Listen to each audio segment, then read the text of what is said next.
Saudara-saudari yang terkasih, bacaan Injil setiap tutup tahun saya memilihkan dari Injil Lukas 7, 11 sampai 19.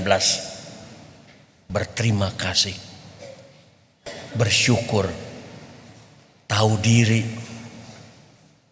Itulah yang menjadi pegangan hidup kita di dalam dialog kita dengan Allah. Allah yang menciptakan manusia, Allah yang merencanakan segala sesuatu, manusia menanggapi dengan imannya. Dan hubungan dialogal inilah yang membuat kita setiap hari semakin baik, semakin sempurna hidup sebagai manusia. 10 orang kusta disembuhkan. Yang bersyukur dan berterima kasih 1 orang. Dan itu pun orang Samaria. Samaria itu ibu kota, kan dulu terjadi perpecahan antar suku-suku. Israel dibagi 2, 10 suku di atas yang disebut suku-suku kerajaan Israel, yang di bawah Yehuda 2 suku. Nah, yang 2 ini yang memang menjadi inti yang kemudian melahirkan Yesus. Nah, yang 10 suku ini membentuk sebuah kerajaan sendiri, kerajaan utara yang akhirnya hancur lebur tanpa sisa apapun juga. Samaria adalah ibu kotanya. Orang yang dianggap orang aneh datang bilang, "Sus, makasih, disembuhkan." Sementara orang-orang yang sama, yang dari selatan, yang 9 orang itu disembuhkan juga, tidak ada satupun yang berterima kasih kepada Yesus. Maka ketika kita berkumpul merayakan Ekaristi pada akhir tahun, tidak ada tema yang lain selain bersyukur dan berterima kasih. Kita boleh 1 tahun penuh mengisi hidup kita, mencari arti hidup kita dengan bekerja, dengan berkarya, dengan belajar dan lain-lain, supaya hidup kita semakin sempurna, hidup kita semakin baik, supaya kita mampu membangun kehidupan menggereja sebagaimana yang digambarkan oleh Rasul Paulus di dalam suratnya kepada jemaat di Kolose tadi. Orang-orang pilihan yang dikuduskan, dikasihinya, dikasih perlengkapan anugerah yang luar biasa, belas kasihan, kemurah hatian, kerendah hatian, kelemah lembutan, kesabaran dan lain-lain. Segala sifat ilahi ditempelkan plek ke dalam diri kita. Karena kita makhluk yang berbeda dengan makhluk-makhluk lain yang diciptakan secitra Allah. Gambaran Allah sendiri ada di dalam diri kita. Kesempurnaan yang kita miliki itu sepantasnya, sepatutnya menjadikan kita lebih baik di dalam hidup ini. Tapi kalau semakin jauh, artinya ada yang salah. Itu kita perbaiki. Kita rencanakan tahun depan apa yang harus kulakukan supaya hidupku menjadi lebih baik lagi. Tahun depan apa yang harus kuperbaiki supaya tidak kuulangi lagi dalam hidupku. Saudara-saudara yang terkasih, semua ada waktunya. Akhir tahun adalah waktu untuk merefleksikan seluruh kehidupan kita. Untuk melihat, merenungkan, dan berpikir, apakah aku sudah patut disebut sebagai orang Katolik? Apakah aku layak disebut sebagai orang Kristiani, pengikut Sang Kristus itu? Kalau masih jauh, apa yang kurang? Apa yang tidak beres? Itu yang kita perbaiki. Di dalam kehidupan menjemaat, di dalam kehidupan berkeluarga, kita juga sama-sama memeriksa segala sesuatu. Apa yang kurang? Apa yang baik? Yang baik kita jaga, kita rawat, kita kembangkan, kita pelihara. Yang kurang kita perbaiki supaya menjadi lebih baik. Saudara-saudara yang terkasih, kita bersyukur atas kebersamaan kita di paroki ini dengan segala kebersamaan. Dewan Pastoral Paroki dan Dewan Keuangan Paroki juga sudah 2 tahun ya. Sudah 2 tahun bekerja nih dengan segala perencanaannya, segala kemauannya. Berbuat banyak supaya paroki ini semakin dinamis, semakin hidup. Meskipun kita tidak mungkin sempurna dan tidak mungkin mengajak seluruh umat untuk terlibat. Walaupun idealnya memang seperti itu. Membangun jemaat-jemaat kecil di lingkungan-lingkungan supaya lingkungan sungguh-sungguh menjadi gereja yang hidup. menjadi komunitas yang menghadirkan Allah, komunitas yang berjalan bersama. Kita baru selesai masa tahun jubilium, tahun penuh rahmat. Berturut-turut kita merayakan 75 tahun Keuskupan Bogor pada tahun 2024. Kemudian kita merayakan tahun jubilium sepanjang tahun 2025. Apa yang kita peroleh dari perayaan-perayaan itu? Hanya sekedar hura-hura dan difoto, upload? Atau sungguh berdampak bagi pembaruan hidup kita masing-masing? Kita menjadi lebih baik, kita menjadi lebih sempurna melalui kesempatan yang diberikan oleh gereja, khususnya oleh gereja Keuskupan Bogor untuk merayakan 75 tahun kehadiran gereja di Tatar Sunda ini. Kemudian sepanjang tahun jubilium kita menyucikan, memurnikan kembali diri kita sambil kita memohon untuk saudara-saudari kita yang sudah dipanggil Tuhan. Seperti biasa pada akhir tahun saya selalu minta suster membuat data tentang paroki ini. Jadi paroki kita itu sekarang ada 1027 keluarga. 1027. Ada yang belum terdata.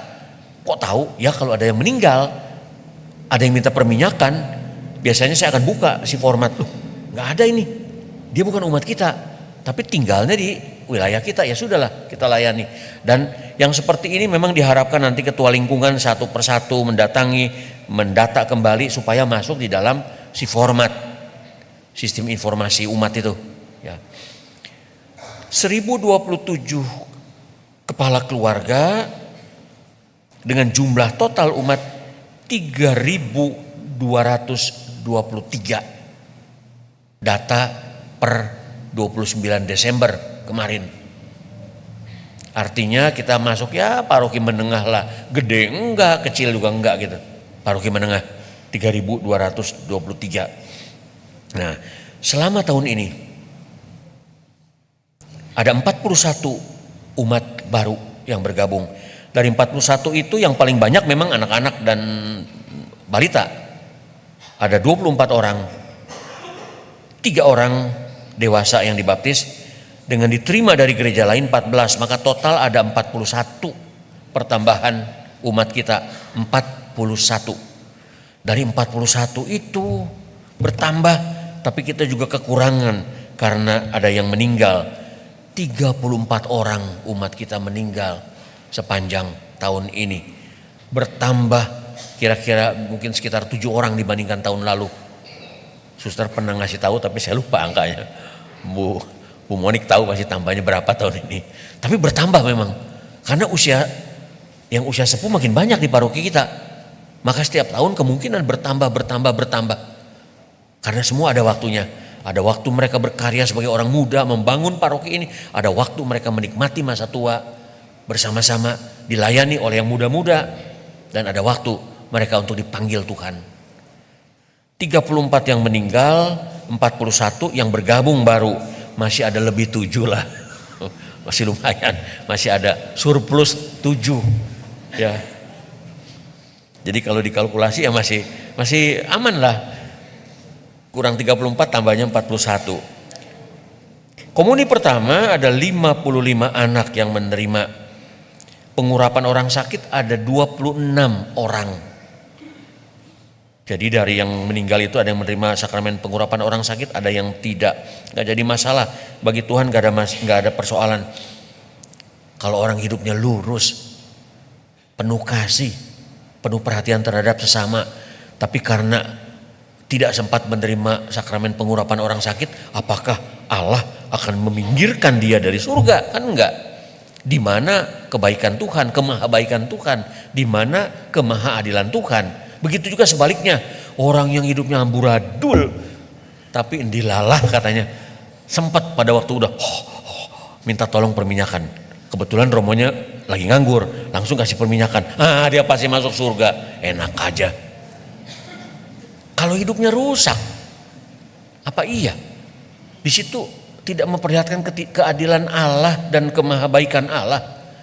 Biarlah urusan Tuhan. Tetapi yang jelas di paroki ini 26 orang menerima sakramen pengurapan orang sakit. Perkawinan hanya 6 pasang. hanya 12 orang yang menikah di paroki ini. Yang lain memang ada yang menikah di paroki lain. Atau ini 6 sudah termasuk, saudara ya? Kayaknya enggak, ini yang di paroki ini 6 orang. Artinya tidak setiap bulan ada 1 orang menikah di paroki kita. Mudah-mudahan yang tidak menikah di paroki ini pun di tempat lain dia menikah sebagai orang Katolik, membangun keluarga Katolik. Tapi tentu saja sebagai pastor paroki rada-rada prihatin, kenapa cuma 6? Ya kan?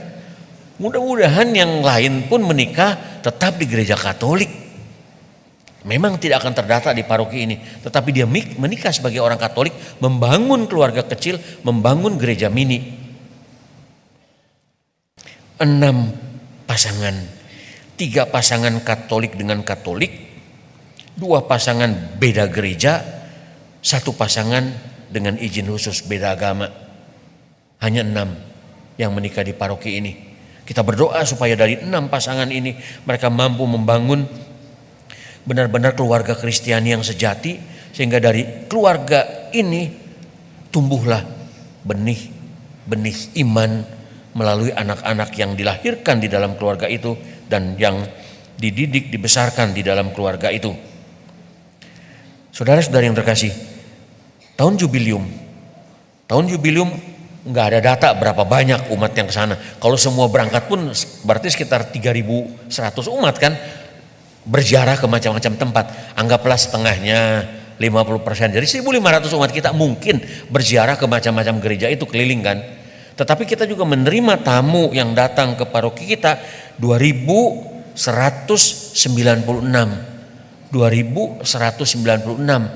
tamu yang datang berziarah, berdoa di gereja kita di Gua Malkas Shalom di tempat ini.